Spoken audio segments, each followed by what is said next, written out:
Welcome to Blogs and Articles. In this series, we look at blog posts, articles online, and news stories about love, marriage, dating, and relationships. I'll provide some coaching questions for exploration, as I would for a client who is in this situation. Then finally, I'll provide my commentary at the end of just me being myself, unfiltered and unadulterated. Hi, I'm Janelle, the relationship coach behind The Successful Invisible. I help professional Black women who are 35 plus date and partner with more self awareness and intentionality. Check out the links in the description box below to sign up for my next 5-day self awareness and dating challenge. Remember to like, comment, share, and subscribe. So I saw this really cool article on Psychology Today, and I thought it would be perfect for this blogs and article series. So here we go. The logical way to find a life partner. This dating method is efficient and can save you time. And we all love things that can save us time. So, key points. If you are dating a lot but cannot find a suitable life partner, a more organized approach may help. If you want a life partner, only date people who are ready to make a long-term commitment. Don't waste your time by hanging on to anyone who is unlikely to be a good mate for you. Accept reality and do not expect anyone to change. Goodness knows it's hard enough to change our own habits, much less anyone else. Leave it there if it's not working. So many people yearn for a serious relationship and then waste years of precious time chasing and dating the wrong people. I started to think about this problem after several of my clients fell into this trap. These were attractive and competent people who could successfully navigate most areas of life. They could find a job, an apartment, and friends, but they could not find a mate. Often, their inability to find an appropriate life partner was one of the reasons that they came for therapy. Here is how one of my female clients described her situation.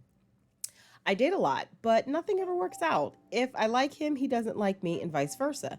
And there have been a lot of maybes that eventually went nowhere. I am getting depressed and emotionally burnt out. I want to get married, but I am not sure that I can keep this up. Can you help me? What am I doing wrong? After listening to many versions of the story, I started to look closely at how these clients approached finding a mate. When I did, I started to notice some common patterns that were associated with failure. Number one, dating apps lead to mismatches. Because of the proliferation of dating apps, many of my clients ended up on dates with people they never would have gone out with if they had first met them in person.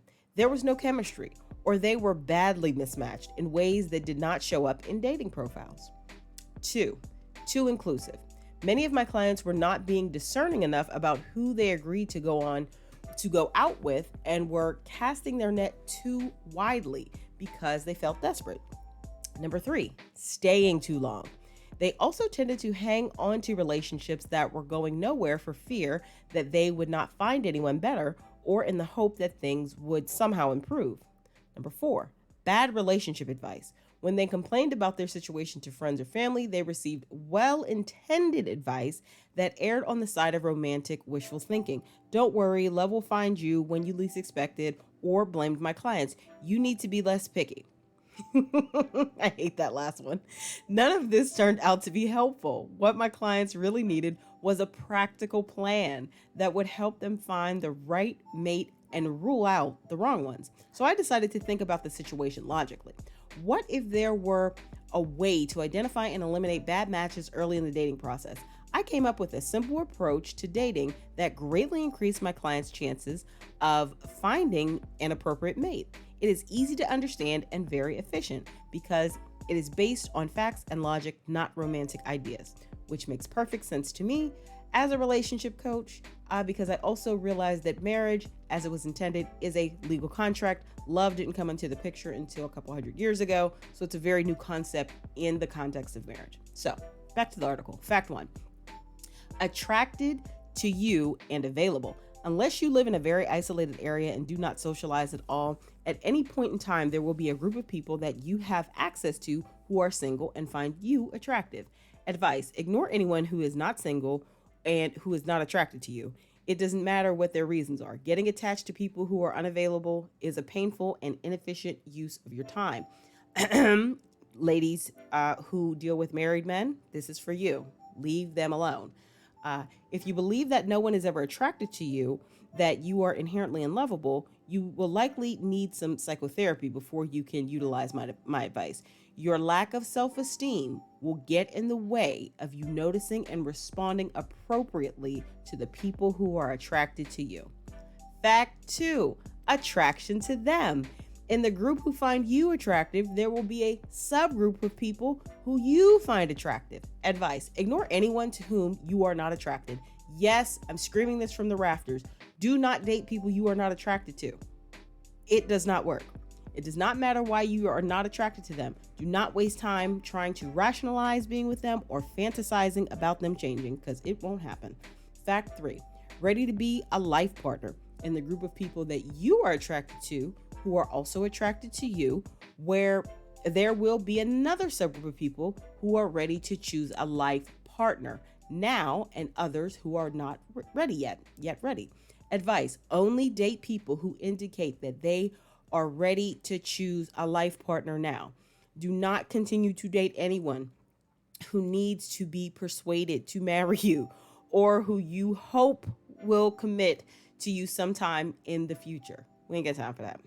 Fact four, chooses you. And the group of people you date will be another smaller subgroup who will want you to be their life partner. Advice, ignore anyone who loses interest in you after dating. It does not matter what their reasons are. Do not waste your time trying to change their mind.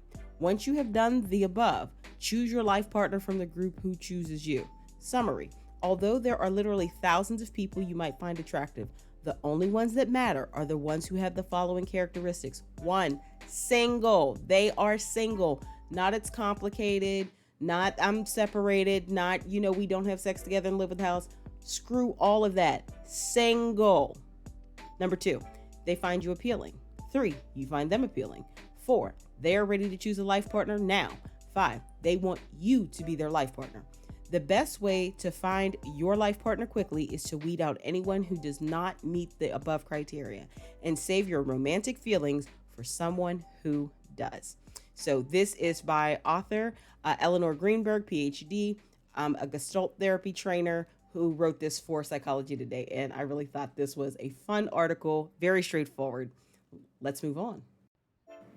All right, now let's jump into some coaching questions that I often ask or would ask in a session with a client who was going through anything similar to the article that I just read. So grab a fresh pen and a notebook and answer these coaching questions truthfully and fully in order to kind of go deeper on your own journey to greater self-awareness when it comes to dating and relationships. And as you know, first relationship, of course, that we need to get healthy around is a relationship with ourselves. So let's jump into these questions for reflection. Question 1. What specific patterns or behaviors are commonly observed in dating experience that align with the ineffective strategies mentioned in the article, such as using dating apps leading to mismatches or not being discerning enough? So I think this is a big one because dating apps are so popular today that, many of us take it for granted that that's like the default way to go about meeting someone new. And a lot of times what I've observed with my clients is it can be something that needs to be identified as a pattern of behavior that is very ineffective. And it's not necessarily the dating app itself. It depends on the app, of course, but it could be their approach. And if you just kind of have a approach that you automatically go to when engaging on dating apps, you could be shooting yourself in your own foot in terms of really finding someone who's a viable option for a partner. Question 2, how can one more effectively utilize the advice of being discerning in dating choices to avoid wasting time on potential partners who do not meet long-term criteria? One thing I really appreciated about this article, I'm a very straightforward person, and she was very direct. It was very easy to understand. You can put this stuff on a checklist. You can put this on a list in your notes in your phone and just go right down the list. Are they single? Are they attracted to you? Are you attracted to them? You know what I mean? Are they in the mindset to look for a long-term partner? And are they looking at you as a prospect of their long-term partner? Like, it's very easy and straightforward. And I like that no nonsense approach because it allows you to shift into a place where you're really discerning and you're not going based upon, the crap we were taught in Disney movies. Question 3. When reflecting on past relationships, can moments be identified where there might have been a prolonged stay in a relationship out of fear of not finding someone better? How might this approach be altered in the future based on the article's insights? I see this a lot. We see this across social media a lot. I see this in work with my clients a lot.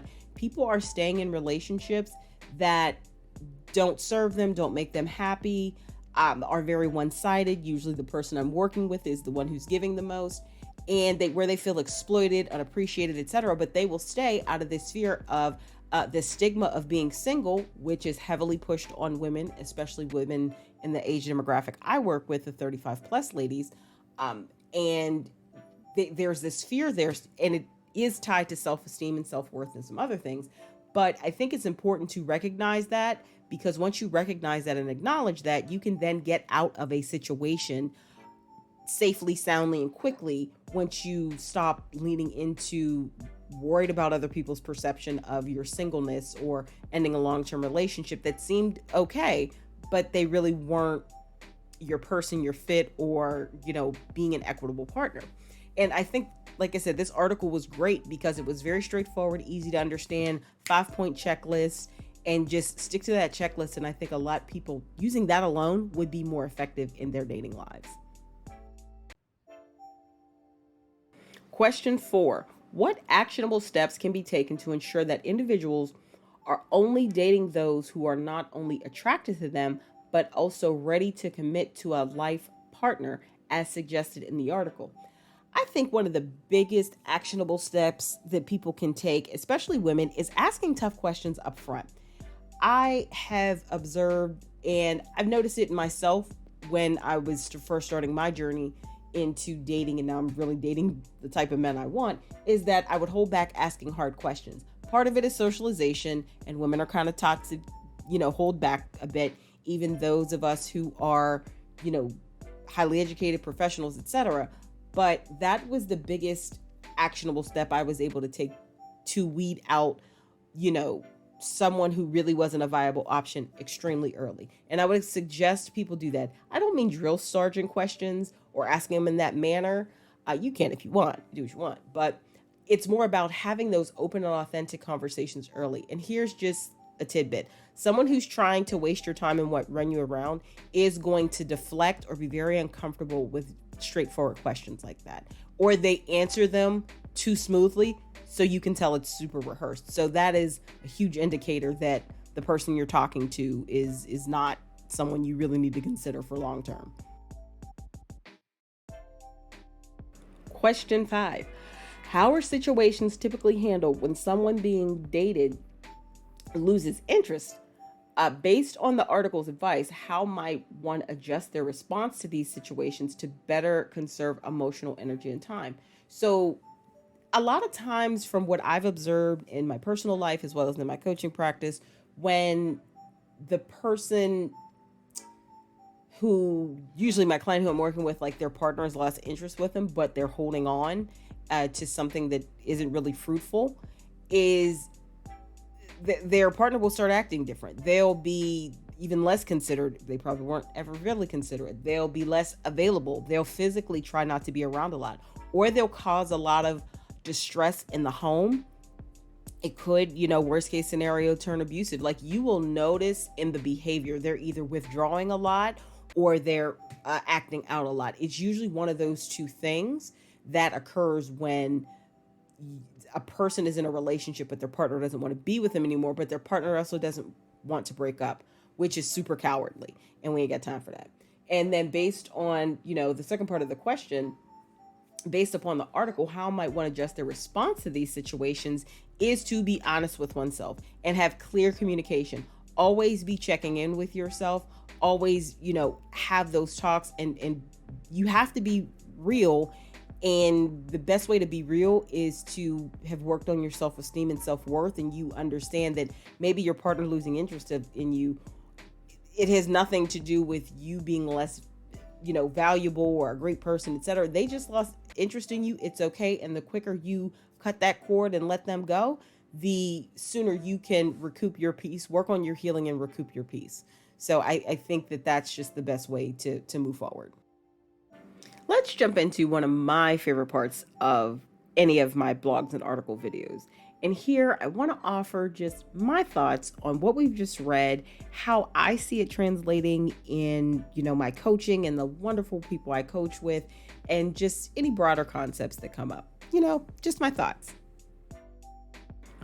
My thoughts about this article were, like I said earlier, I love it. It was straightforward, no nonsense, very easy to follow, especially if you're a left brain person and you like spreadsheets and order and structure, it fits for you. And when you take such an approach, a clear approach, I don't think the approach is clinical. I think what this approach allows you to do is keep the main thing the main thing. It helps you keep your eye on the goal. If your goal is you want to be in a healthy, equitable, loving partnership with your person, you are going to use a list like this very very succinctly and be able to weed out, okay, this isn't my person. They don't check this box. They're not available.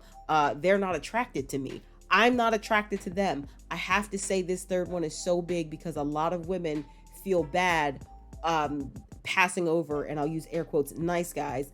And segue, nice guys aren't usually nice because this guy is doing all the things for him. That guy knows that you're not genuinely attracted to him. And he is going to try to humble you in some way once he actually gets you or is able to date you. You give him access to you, and it's just not a wise move. It's okay because this is the truth, ladies. Men are ruthless when it comes to judging women on looks. I am not saying be as ruthless and ridiculous as men, because a lot of times men's ideals, especially the younger men, which I don't work with that demographic, but a lot of them have these ideals from looking at professional porn stars and OnlyFans models and Instagram models and all these things that aren't really realistic, because usually those ladies who present themselves like that have a million filters, quite a bit of plastic surgery, and that's no shade to that. That's fine if that's what they want to do. The point is, most women have not invested like that in their appearance. And then here's another part of the truth that a lot of those men don't want to see. Even if they had a chance to be in the vicinity of these ladies whose looks they worship, they would be so insecure, they would sabotage any relationship they did have with them, because they would always be accusing them of cheating. They don't have the self-esteem to date women that look like that. That's another thing a lot of men don't want to admit. But it's just very important to follow that list, love the list, and not cave on that third one. I think that's the third one's the biggest one where women cave. I would say the first one, in my experience in my friend group and acquaintances I've had through the years, etc., women dealing with men who aren't single. That's huge. I said that earlier and went off in a little rant when I was reading the story. Stop dealing with married men. Stop dealing with separated men. Stop dealing with men who are talking about it's complicated. It's foolishness. That's all foolishness. He is saying whatever he needs to say to manipulate you into you having an intimate relationship with him. Don't do it. Value yourself and your time more than that, and completely block them. Like, we don't have time to entertain foolishness. So making sure they're single is cool. Making sure they're attracted to you. That can be a hard pill to swallow, because sometimes, I think women, okay, I'll say it like this. From my experience as a coach, I noticed two main things come up a lot. Women suffer from a lot of delusion, and men suffer from a lot of entitlement, a mindset of entitlement. So the delusion for women is thinking that, they can get some guy that's totally not in a compliment. They are not the complement to how this man's looks. Now, far be it for me, I've never told anyone to change your standards. What I do ask any of my clients to do is be very honest with themselves about how they feel, starting with physical appearance, how they are a complement to the type of men that they like. And that's when we can start getting into some real work. See, we're not about shame and blame over here, but I'm not about tea and complaining either. I'm about planning and action. So when you get out of that delusion and say, okay, if I want to be a complement to a certain type of man, And I'm talking about things you can change. Your weight you can change. Your style you can change. Your hygiene you can change. Your look you can change. I'm not talking about things you can't change. And once you can get honest with yourself about that and figure out how, okay, I want to be a compliment to the type of man I like. I say this to my male clients too. This goes both ways. I'm not okay with men wanting a woman who has a 22-inch waist and he hasn't, seen a gym in 10 years. Like, we're not doing that. You need to be a compliment to that look, to that aesthetic, to that level of fitness. So this isn't a one-sided gender thing. This is anyone who wants a partner. If you like a certain type of person or a certain caliber or people in a certain, area or type, that's fine. But you have to be honest with yourself, and then you can plan and take action to move forward.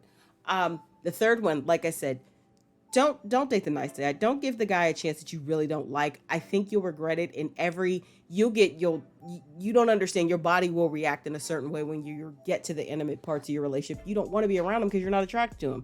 Attraction is important. It's not the only thing, but let's not play games. It is important. Dealing with a marriage-minded man or a long-term partnership-minded man, very important. Goes same way for men. Men need to deal with women who are on the same wavelength with them. They want, long-term partnership, marriage. They want kids. They want these things together. They want a partner. Don't try to, turn someone into something you want them to be. Respect who they are. And if a person you meet, you may be attracted to them. If they hit the first three, but four is off, let them go and be honest. Say, hey, you're single. You're attracted to me. I'm attracted to you. But you don't want the same things that I want. Sticking to the list and being very clear, and then also assessing things early before you have a chance to form a lot of deep emotion or attachment to somebody will be better. Love this checklist for that. And then the fifth one, do they see you as their long-term partner? Do they see you as their wife? Very important, because someone can be the first four and completely be using you for a placeholder. And that's why I'm a huge proponent. You never audition for somebody to date you. Stop doing all these things. Stop cooking meals and doing laundry, and you're not their mate. You will never truly know if they like you or if they're with you because of all this free labor. And also, I am staunchly against people living together before marriage. There is the moral aspect to it, and I respect that, but I'm speaking from the practical aspect of it. It will cloud your judgment and your ability to assess if they really want to be with you, or if they're with you just to get free labor, save a little money, and have you, conveniently there when, it's time for intimate activities. Don't do it to yourself. And the best way to do it is keep very clear, firm boundaries and, engage in the dating process in a very, in a way that's mutual. But he needs to show his interest, and you can respond and show your interest, or you can say, hey, no, thank you, I'm not interested.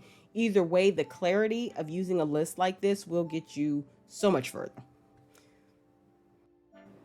Thank you for joining me today for this episode of Blogs and Articles. Remember to like, comment, share, and subscribe. Check out the links in the description box below to sign up for my next 5-day self-awareness and dating challenge. Also, check out my podcast, The Successful Invisible. Next season publishing soon on Spotify and Apple Podcasts. Until next time, this is your coach, Jay Nell. Stay empowered and see you on the next article or blog post.